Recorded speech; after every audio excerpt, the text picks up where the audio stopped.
He ruled for 35 years. He funded Hamas. He built Hezbollah. He nearly built a nuclear bomb. And today, he's dead. Iran's supreme leader, Ayatollah Ali Khamenei, killed in a targeted airstrike by Israel and the United States tonight. This isn't a movie. This isn't a drill. This is happening right now, and the next 72 hours could determine whether we're heading into World War III.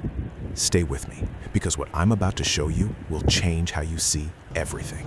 But before we break this down, smash that subscribe button, because this is the kind of story we cover in real time every single time it breaks. You do not want to miss what's coming. All right, let's get into it. Here are the facts. Cold, hard, undeniable. Early morning, Saturday, February 28, 2026.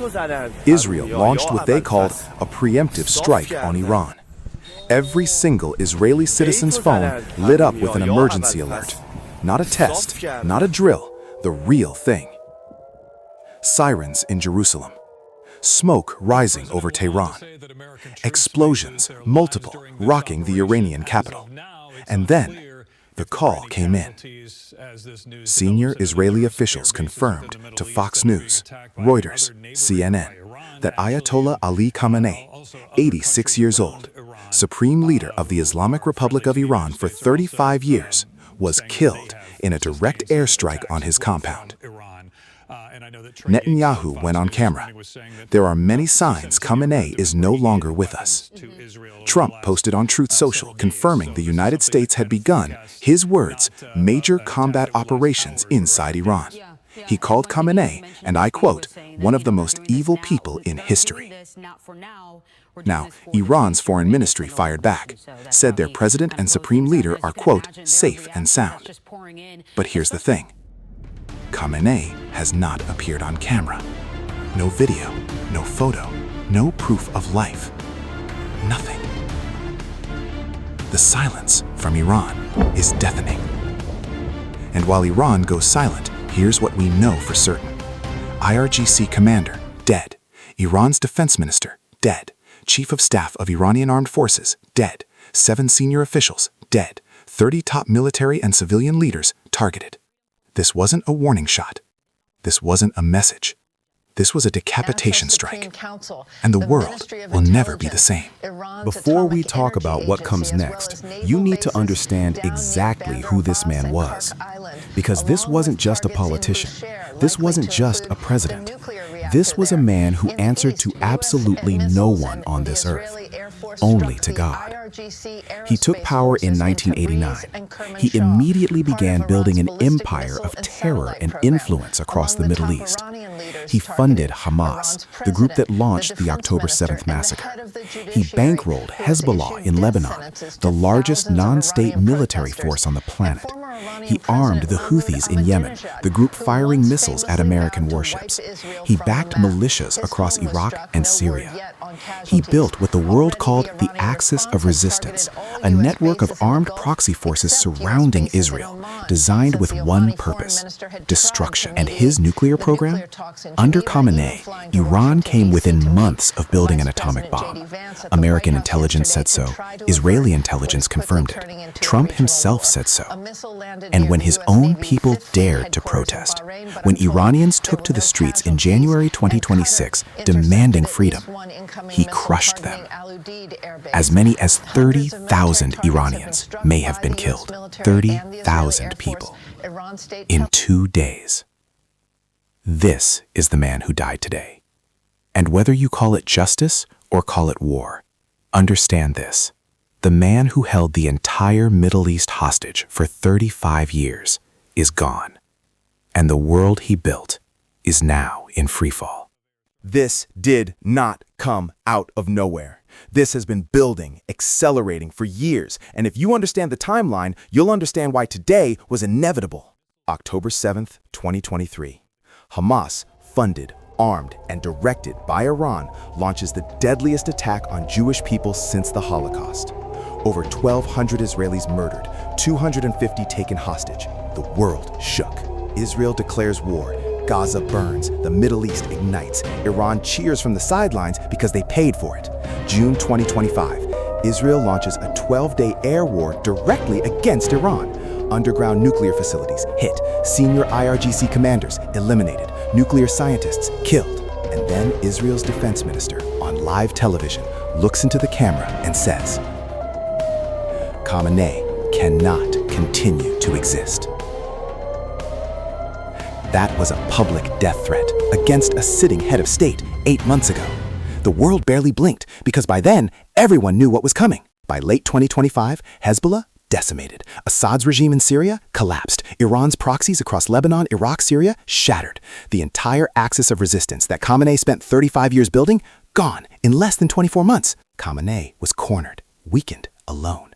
And now, confirmed by Fox News, Reuters, CNN, Washington Post, Axios, he's dead. Trump told the IRGC to lay down their arms. He told the Iranian people to stay home during the bombing, and then, extraordinarily, told them to rise up and take their country back when it's over. History didn't just happen tonight.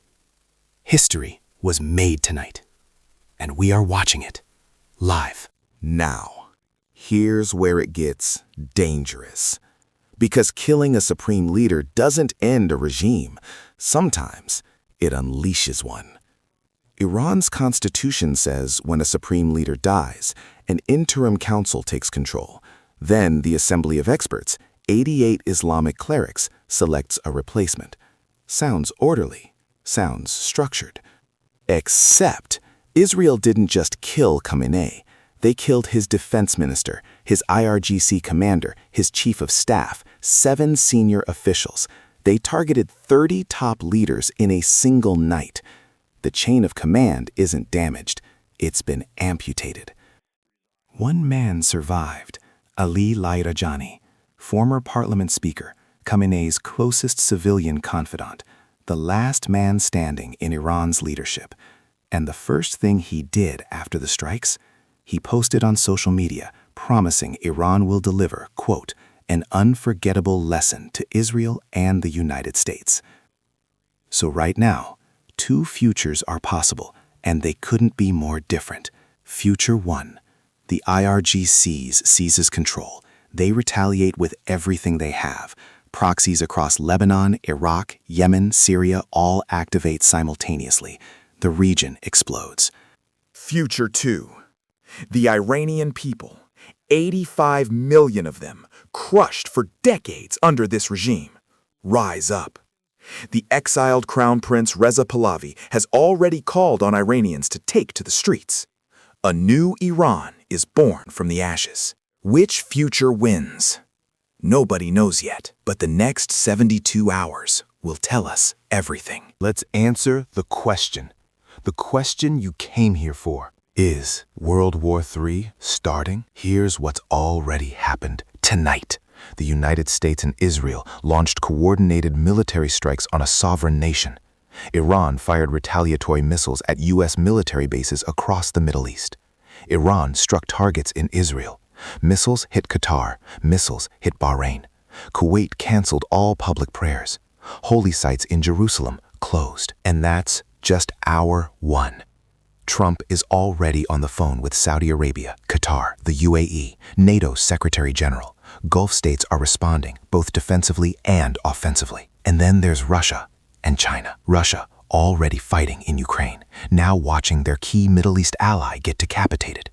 China, already in a standoff over Taiwan, now staring at a global power vacuum.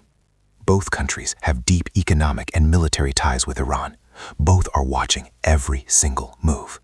And if Iran decides to close the Strait of Hormuz, the waterway through which 20% of the world's entire oil supply passes, we are no longer talking about a Middle East conflict. We are talking about a global economic catastrophe. Oil prices skyrocket, supply chains collapse, global markets freefall. Monday morning unlike any Monday morning you've ever seen. Every military alliance on Earth is being stress tested tonight. And the answer to whether this becomes World War III depends on decisions being made right now, in rooms you and I will never see. Let's answer the question. The question you came here for. Is World War III starting? Here's what's already happened tonight. The United States and Israel launched coordinated military strikes on a sovereign nation. Iran fired retaliatory missiles at U.S. military bases across the Middle East. Iran struck targets in Israel. Missiles hit Qatar. Missiles hit Bahrain. Kuwait canceled all public prayers. Holy sites in Jerusalem closed. And that's just hour one. Trump is already on the phone with Saudi Arabia, Qatar, the UAE, NATO's Secretary General. Gulf states are responding, both defensively and offensively. And then there's Russia and China. Russia, already fighting in Ukraine, now watching their key Middle East ally get decapitated. China, already in a standoff over Taiwan, now staring at a global power vacuum. Both countries have deep economic and military ties with Iran. Both are watching every single move. And if Iran decides to close the Strait of Hormuz, the waterway through which 20% of the world's entire oil supply passes, we are no longer talking about a Middle East conflict. We are talking about a global economic catastrophe. Oil prices skyrocket, supply chains collapse, global markets freefall. Monday morning unlike any Monday morning you've ever seen. Every military alliance on Earth is being stress-tested tonight. And the answer to whether this becomes World War III depends on decisions being made right now, in rooms you and I will never see. Here's what I need you to understand before you close this video. Whatever your politics, whatever your views on Trump, Netanyahu, the Iranian regime, we are watching history unfold in real time. A man who ruled 85 million people for 35 years is reportedly dead tonight. The regime he built is in crisis. The United States and Israel are conducting active military operations inside Iran right now as you watch this. And somewhere in Tehran tonight, 85 million Iranians, people who for decades have been crushed, silenced, and killed by this regime, are either hiding in fear or standing at the edge of the most consequential moment of their lives. The next 72 hours will tell us everything. I will be here covering every single development as it breaks in real time. Subscribe, hit the bell, turn on all notifications, because this story is moving fast and you cannot afford to miss what's coming. And tell me in the comments right now, do you think this escalates into a full world war, or does taking out Khamenei actually end the threat? Drop it below. I read every single one. This is one of the biggest nights in modern history. And you're watching it unfold right here. I'll see you in the next one. In many, many countries.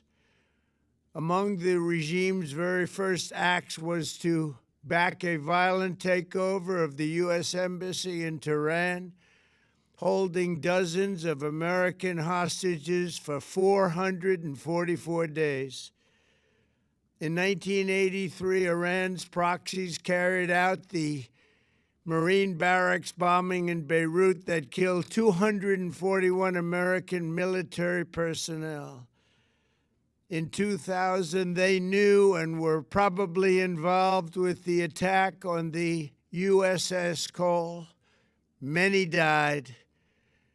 Iranian forces killed and maimed hundreds of American service members in Iraq. The regime's proxies have continued to launch countless attacks against American forces stationed in the Middle East in recent years, as well as U.S. naval and commercial vessels in international shipping lanes. It's been mass terror, and we're not going to put up with it any longer.